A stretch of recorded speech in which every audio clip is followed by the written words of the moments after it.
मांग के इस तृतीय धर्म संसद के अवसर पर सानिध्य प्रदान करने के लिए आगमन हुआ है। हम सभी संत पूज्यपाद शंकराचार्य जी का इस अवसर पर सारा संत समाज जो है, हमारे सभी धर्म परंपराओं की ओर से हम शंकराचार्य जी का बहुत बहुत स्वागत करते हैं, अभिनंदन करते हैं।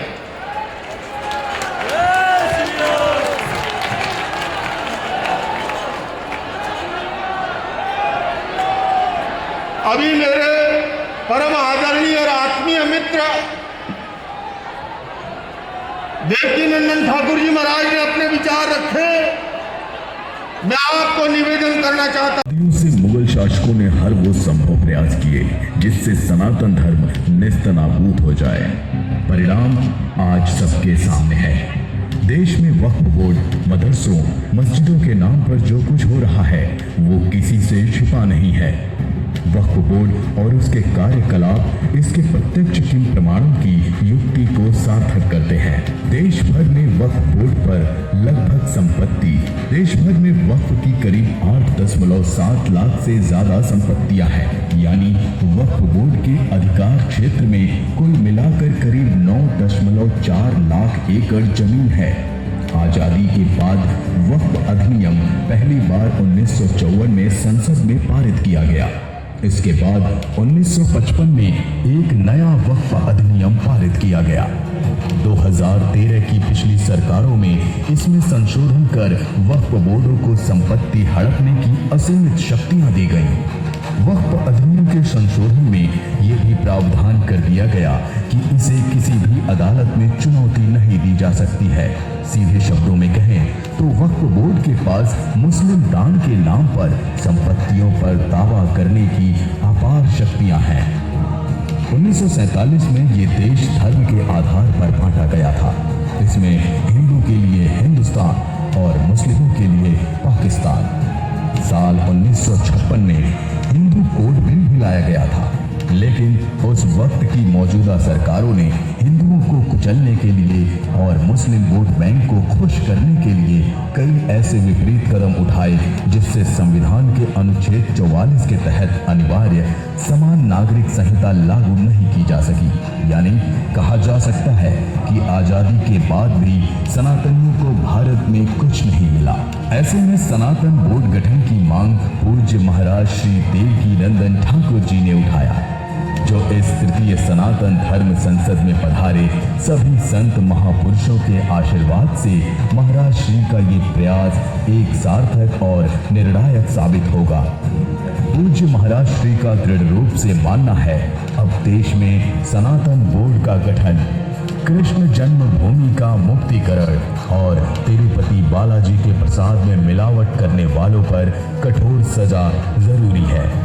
सनातन बोर्ड का पहला उद्देश्य होगा हिंदू धर्म की रक्षा, मंदिरों का संरक्षण, गुरुकुल पद्धति को बढ़ावा और संस्कृत भाषा का पूर्ण विकास।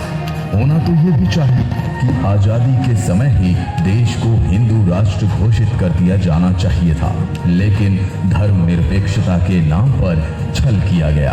भारतवर्ष में मंदिर देश की राजनीति और अर्थव्यवस्था को भी मजबूत करते हैं।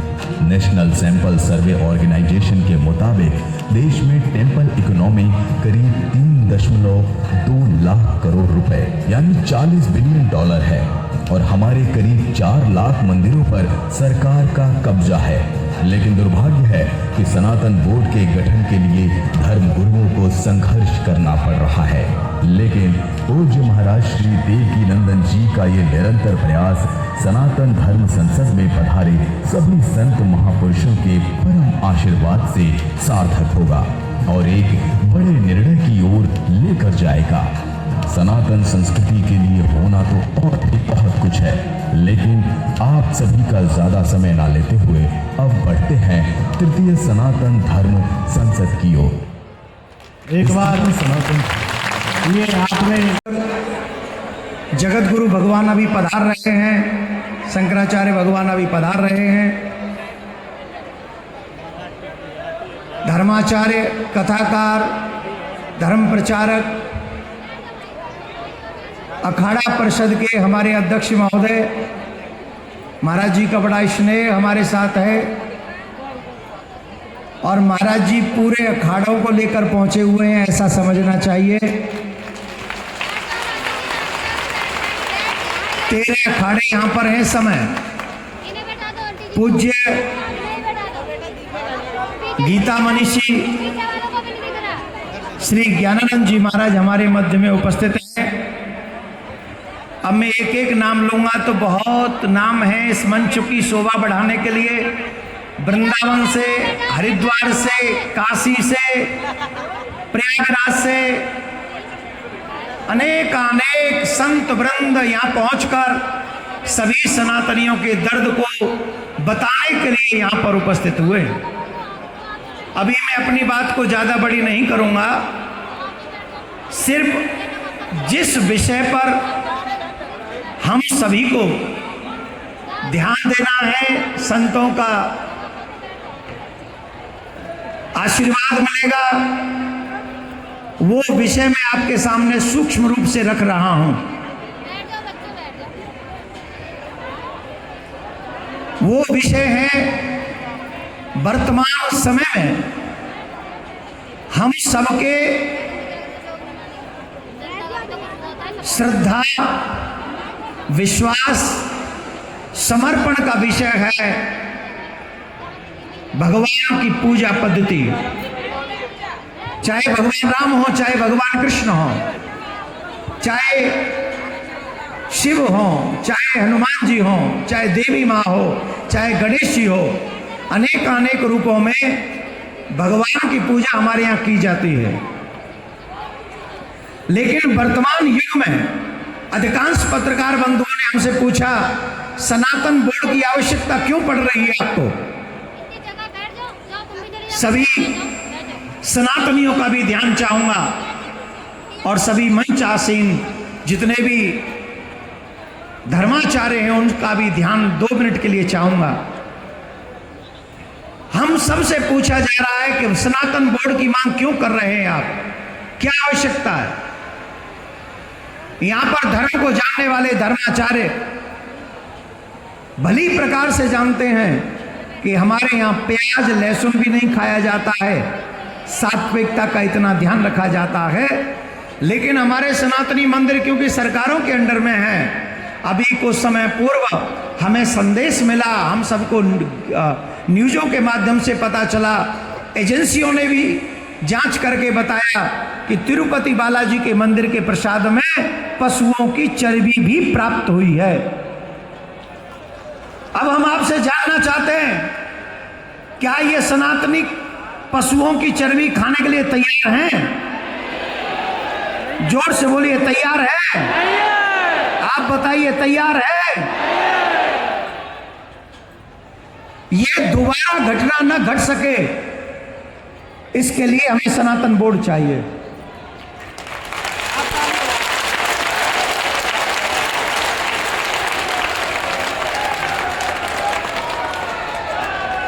दूसरी बात,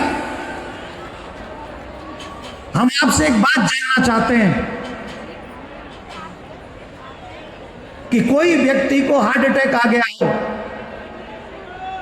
और हार्ट अटैक जिस व्यक्ति को आया हो डॉक्टर वहां पर ना हो और हम कह दें कि इन धर्माचार्यों में से एक को ले जाओ और इनसे कहो कि ये जाके उसका ऑपरेशन कर दें। Is it possible? संभव है? जवाब दीजिए, संभव है? तो जब एक धर्माचार्य किसी का ऑपरेशन नहीं कर सकता तो सरकारी ऑफिसर हमारे मंदिर की व्यवस्था कैसे कर सकता है, जिसे का खा गा भी नहीं पता? इतने धीरे बोलोगे तुम्हारी आवाज नहीं जाएगी सरकार तक। इतना जोर से बोलो कि सरकार तक पहुंचे आवाज, समाज तक पहुंचे हमारी आवाज। और जोर से बोलना पड़ेगा, और जोर से बोलना पड़ेगा। नहीं, बैठ के ही बोलना है। खड़े होकर नहीं बोल रहा है, जो खड़े हैं वो अव्यवस्था कर रहे हैं और जो बैठे हैं वो सच्चे सनातनी है। आज बैठ जाइए पूरे दिन और इतना जम के बैठिए, जो लोग बैठे हैं अब उनसे नाम नहीं लेना है, वो हमारी आवाज को सुने बगैर न रह सके। आदरणीय पूज्य ठाकुर देवकीनंदन जी से निवेदन करूंगा कि आज के इस आयोजन की प्रस्तावना के रूप में हमारे दिल्ली संतवाड़ के परमाध्यक्ष पूज्य स्वामी श्री महंत नानकगिरी जी महाराज को जाना है, तो उनसे प्रार्थना करूंगा प्रस्तावना के रूप में अध्यक्ष हैं हमारे, वही कृपा करके कुछ बोलेंगे फिर जानेंगे, कृपा करेंगे। पूज्य महाराज जी श्री महंत नानकगिरी जी महाराज दूधेश्वरनाथ पीठाधीश्वर दिल्ली संतवाड़ के राष्ट्रीय अध्यक्ष। ओम गजाननम भूतगणादि सेवितम कपीत जम्बू फलचार भक्षणम उमास्तम शोक विनाशकारिकम नमामि विघ्नेश्वर स्वरूपाद मंगजम। मंच पर विराजमान अर्चनीय वंदनीय समस्त संत समाज, आज देखिए कि पूरे विश्व के अंदर में सभी लोगों को लेकर जो है हिंदुओं को टारगेट किया जाता है। ये विशेष रूप से सब पूरा जितने भी लोगों का शक्ति लगी हुई है वो हिंदुओं को टारगेट किया जाता है। हमारे एक जो युवा हमारे देवकी नंदन भगवान कृष्ण जी को भी जो है देवकी नंदन कहा जाता है, और ये भी देवकी नंदन है जो इस पृथ्वी पर जो है एक सनातन बोर्ड की जो आपने घोषणा किया कि सनातन बोर्ड बनना चाहिए। जैसा जो है बोर्ड खत्म होने वाला है, ये जो आपका वक्त बोर्ड खत्म होने वाला है, तो उसके बाद सनातन बोर्ड बनेगा। और जो है आप देखिए विशाल संख्या में हमारे संत भी उपस्थित है, भगत लोग उपस्थित है, तो निश्चित रूप से जो है आने वाले समय में हम लोगों को जितने भी मठ मंदिर, आज मठ मंदिर बहुत विद्रोहियों का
हर हर दोनों हाथ उठाकर जरा फिर से हर हर।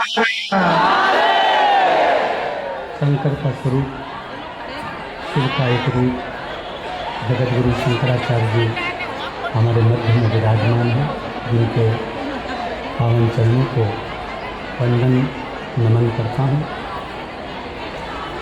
जन जन में एक सनातन ऊर्जा प्रदान करने वाले श्री देवकीनंदन ठाकुर जी महाराज, जिन्होंने आज कुंभ के पहले कुंभ लगा दिया और जिस कुंभ का दर्शन आज हमें करा दिया, उनके श्री चरणों को नमन करता हूँ। इस पावन मंच पर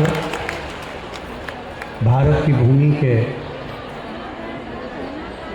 सभी पवित्र मूर्तियाँ, पावन संत चरणारविंद को, ब्राह्मण देवता को, साधु सन्यासी तपस्वियों के पवित्र चरणों को नमन करता हूँ।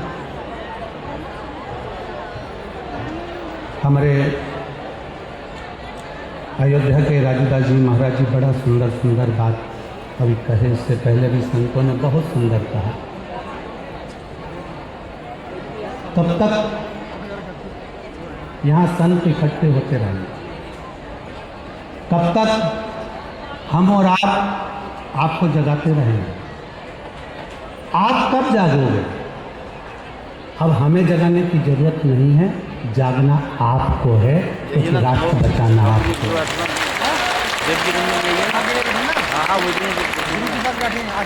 आज जातियों में बांटा जा रहा है, पर समझने वाला ये समझ नहीं पा रहा है कि जैसे एक घर होता है, घर में कमरे होते हैं, उसी तरह धर्म है और धर्म में जितने कमरे बने हैं वो जाति के माध्यम से बने हैं। पर धर्म रूपी घर ही नहीं रहेगा तो जाति के कमरे करोगे क्या? उस कमरे में सोएगा कौन? उस कमरे में रहेगा कौन?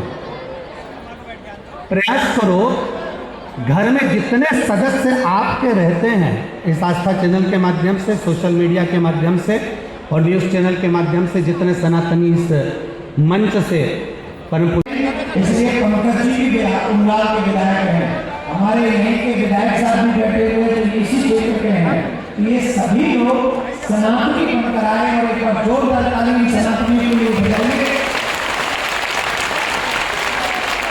किसी पद प्रतिष्ठा के बाद में रहेंगे पहले सनातनी, एक बार जोरदार ताली मिलाकर इनका सभी का स्वागत करें। और सभी संतों से एक हाथ जोड़ की प्रार्थना है, समय का भाव और इतने लोगों का भाव, और ये तो कहेंगे ही आ गया है सनातनियों का प्रभाव, आप लोगों का प्रभाव है। तो मैं चाहूंगा कम शब्दों में ऐसी बात कहें जिससे हमारे पूरे सनातनी जगत को ये यहीं से नहीं आए, बसों में भर भर के गाड़ियों में अपने नेताओं के यहाँ कुछ होता है तो कैसे होता है हमें नहीं पता। कसम से कह रहा हूं कि सारे लोग अपने आप आए, एक चमनी भर का खर्चा नहीं दे सकते।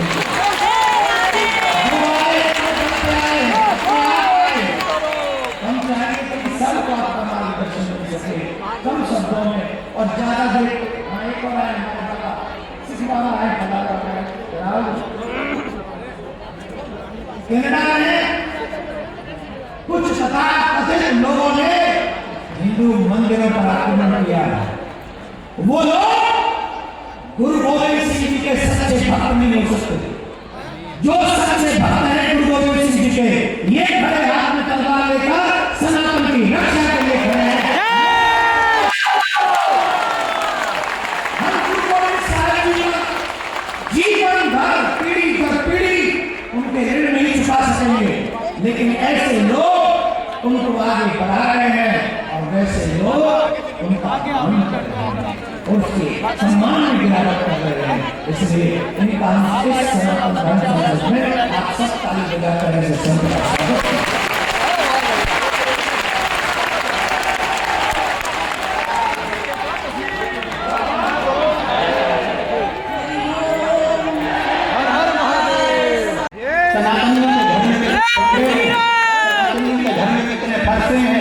सनातनियों के घर में कितनी बच्ची है, सनातनियों के घर में कितने कितने औजार गुप्तियां हैं।